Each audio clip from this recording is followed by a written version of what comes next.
آج کی ولاگ میں آپ کو لے کر چلتا ہوں میرے ساتھ میری صبح سے لے کر رات تک کی مکمل کہانی، جس میں کچھ خاص لمحات، کچھ خوبصورت مناظر اور کچھ دل کو چھو لینے والے خیالات شامل ہیں۔ تو چلیے آغاز کرتے ہیں آج کی صبح سے۔ جیسے ہی آنکھ کھلی سب سے پہلے میں نے ایک مختصر سی ویڈیو بنائی گنج بازار کی۔ یقین مانیے اتنی خاموشی، اتنی ٹھنڈک اور اتنا سکون کہ دل کو بہت راحت ملی۔ پھر میں نے وضو کیا، نماز ادا کی، رب سے دعا مانگی اور کچھ دیر قرآن پاک کی تلاوت کی۔ اس کے بعد کپڑے استری کے، بیگ تیار کیا اور یونیورسٹی جانے کی تیاری پکڑی۔ اچانک معلوم ہوا کہ روم میں کچھ مہمان بھی ہیں جن کو اڈے تک چھوڑنا ضروری ہے، تو انہیں بھی اپنے ساتھ لے لیا۔ جاتے ان کے ساتھ کچھ کلپس بنائی، ماحول بہت خوشگوار بنایا۔ پھر میں اپنے ویگو کے پاس پہنچا، مذاق کرتا ہوں، اپنی بائک کے پاس پہنچا، بائک کو صاف کیا، سوئچ آن کیا اور دونوں مہمانوں کو بٹھا کر روانہ ہوا لاہور اڈے کی طرف، کیونکہ مہمانوں کو ضلع دیر جانا تھا، اس لیے ان کو وقت پر پہنچانا سب سے ضروری تھا۔ راستے میں گلبہار کی صبح کی روشنی، ہلکی ہوا اور سڑکوں کی خاموشی کو کیمرے میں قید کیا۔ جب لاہور اڈے پر مہمانوں کو چھوڑا تو سیدھا یونیورسٹی کا رخ کیا، کیونکہ کلاس کا وقت ہو رہا تھا اور دیر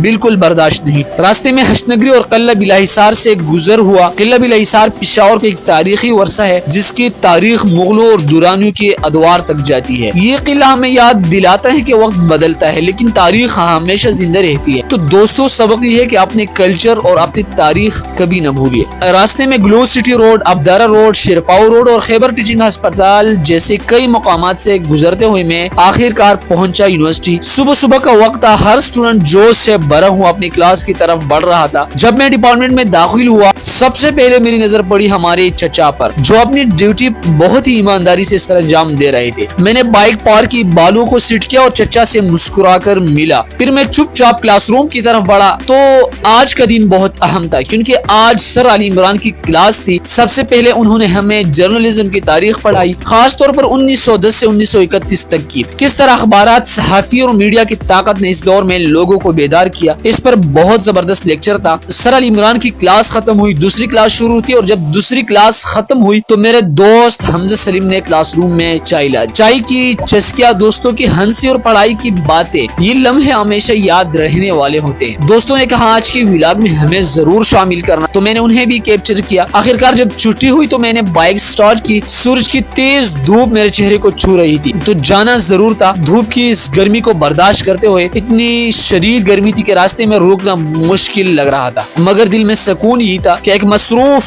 دن کامیابی سے گزر رہا ہے۔ جیسے ہی روم پہنچا، کچھ دیر آرام کیا، پھر کھانا کھایا، نماز ادا کی اور دوبارہ اپنے روزمرہ کے کاموں میں لگ گیا۔ زندگی کی یہی خوبصورتی ہے دوستوں، ہر دن ایک نئی کہانی، ایک نیا سبق، ایک نیا تجربہ کے ساتھ شروع ہوتا ہے۔ تو یہ تھا آج کا میرا دن، میری صبح، میرا سفر، میری کلاس، میرے دوست اور میری واپسی۔ اگر آپ کو آج کا ولاگ پسند آیا ہو تو ضرور لائک کریں، کمنٹ کریں اور دوستوں کے ساتھ شیئر کریں۔ دعا ہے کہ آپ کا ہر دن خوشی سے بھرپور ہو۔